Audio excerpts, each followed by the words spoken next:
फिर आता है आपका कॉफी। कह रहा है coffee grow best in well drained loamy soil and wet climate. ये कहाँ ग्रो कराया जाता है आपका? जो वेल ड्रेन्ड, ठीक है, थोड़े बहुत सूखी होती है, loamy soil. Loamy soil I think आप लोग जानते होंगे, ज्योग्राफी में बहुत बार पढ़े होंगे। लोमी सॉइल कहाँ पाया जाता है, किस एरिया में पाया जाता है, ये आपका होमवर्क है, आप लोग मुझे कमेंट बॉक्स में बताएंगे।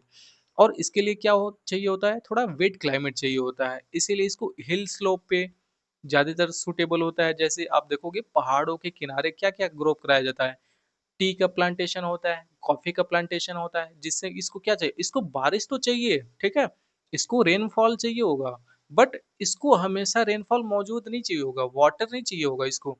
इसीलिए पहाड़ों पे ग्रो कराया जाता है। इसको पानी तो चाहिए बट वो पानी रुकता नहीं है इसके रूट्स में, वो तुरंत ठहर के नीचे की तरफ आ जाता है।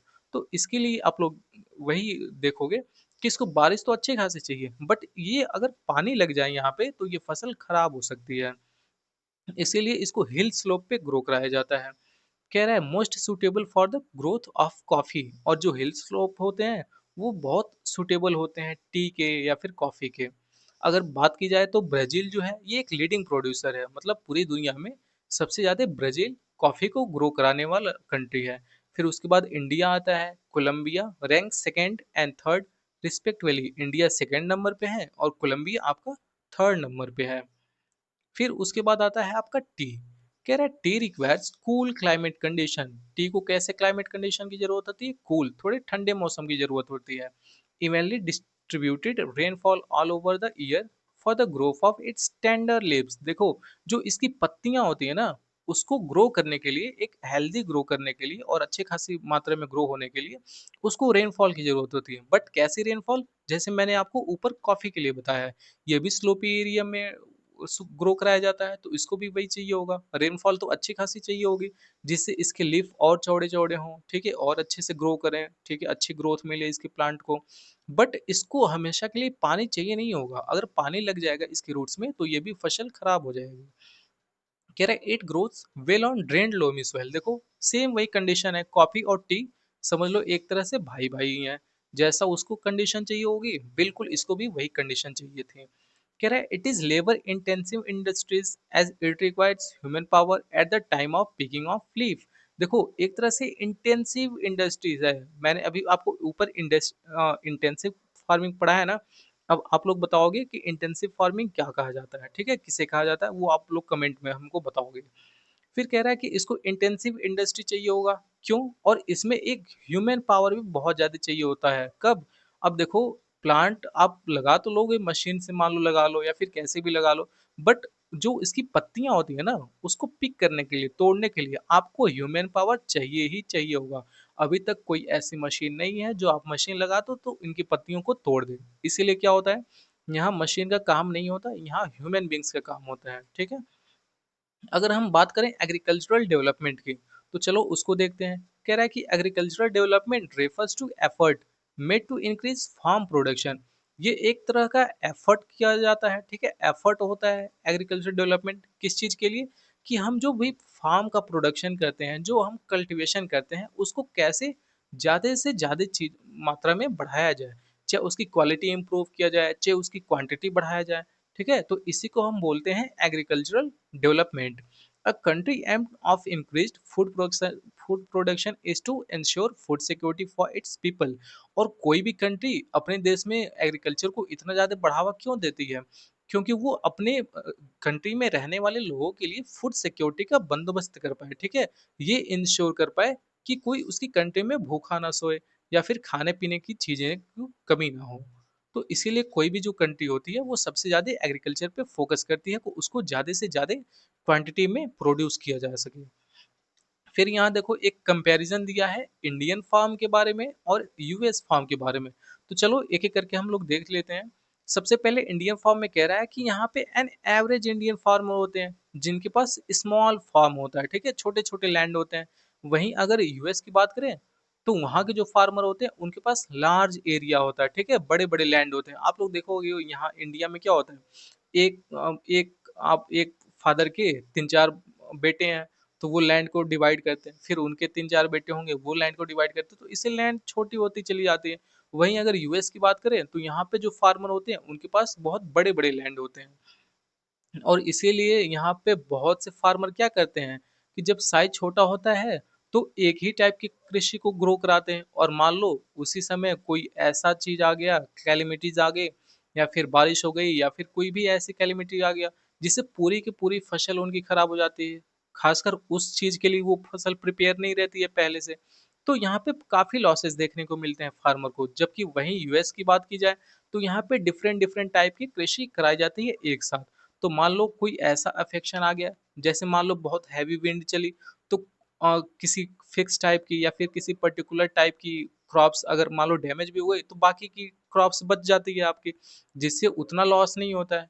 तो ये आपको एक डिफरेंस देखने को मिला। फिर दूसरा क्या कह रहा है कि farmers in India take advice from villages elder. और जो इंडिया के फार्मर्स होते हैं, ये जो लोग गांव में जो बूढ़े लोग रहते हैं या फिर कुछ ओल्डर पीपल रहते हैं जिनको एक्सपीरियंस रहता है, ये लोग उन लोगों से एडवाइस लेते हैं कि किस टाइप की कृषि करनी चाहिए, कब कैसे क्या करना चाहिए, कैसे नहीं करना चाहिए। वहीं अगर यूएस की बात किया जाए तो वो एक एडुकेट साइंटिफिक मेजर से अपनी कृषि को ग्रो कराते हैं, ठीक है। वो सॉइल की गुणवत्ता देखते हैं, क्वालिटी देखते हैं कि कैसे उसको इनहेंस किया जाए, कितना क्वांटिटी में फर्टिलाइजर का यूज किया जाए, चाहे मैन्योर का यूज किया जाए। तो एक फिक्स्ड अमाउंट में एक साइंटिफिक तरीके से खेती की जाती है, जबकि वहीं इंडिया में इसके बिल्कुल उलट की जाती है, ठीक है। यहाँ एक्सपीरियंस बेस्ड कृषि की जाती है। फिर कह रहा है कि an Indian farmer uses bullocks and tractors for the ploughing land.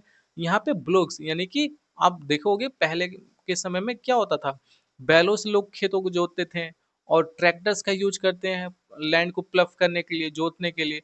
वहीं अगर यूएस की बात किया जाए तो कह रहा है ही यूजेस मॉडर्न मशीनरी।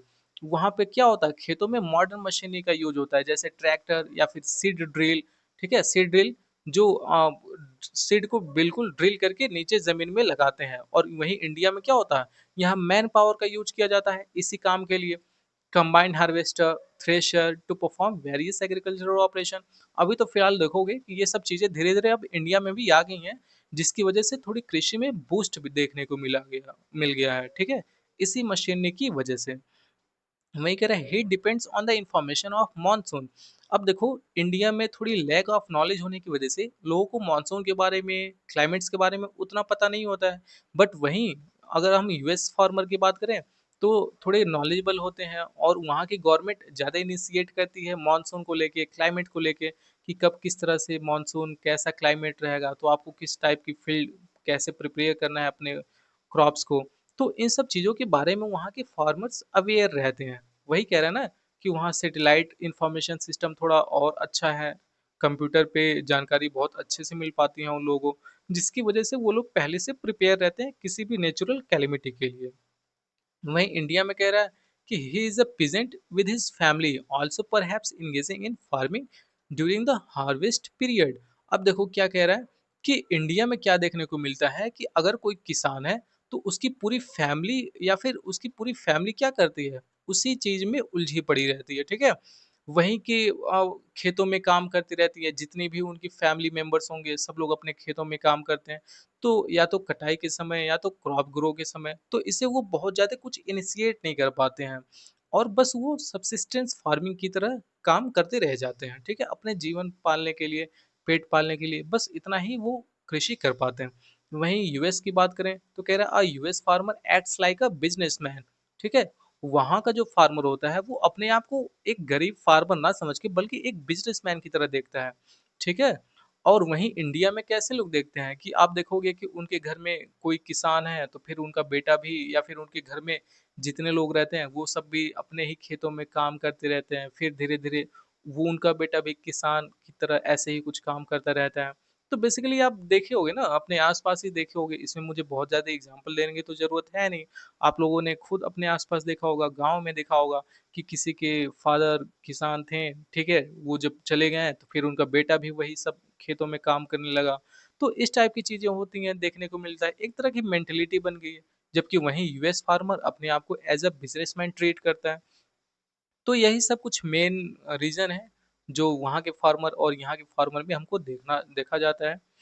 तो बस इस चैप्टर में इसी एग्रीकल्चर के बारे में था। आई होप कि आपको यह वीडियो पसंद आई होगी और बहुत अच्छे से समझ में आया होगा। मैंने जितना सिंपल लैंग्वेज में समझाने की कोशिश किया उतना अच्छे से समझा पाया। तो आई होप कि सभी चीज़ें आपको अच्छे से समझ में आई होंगी, वीडियो भी आपको बहुत पसंद आया होगा। अगर पसंद आया है तो इस वीडियो को लाइक करें और हमारे चैनल को सब्सक्राइब करके बेल आइकन को ऑन कर लें। मिलते हैं बहुत जल्द एक और नए वीडियो में, तब तक के लिए जय हिंद।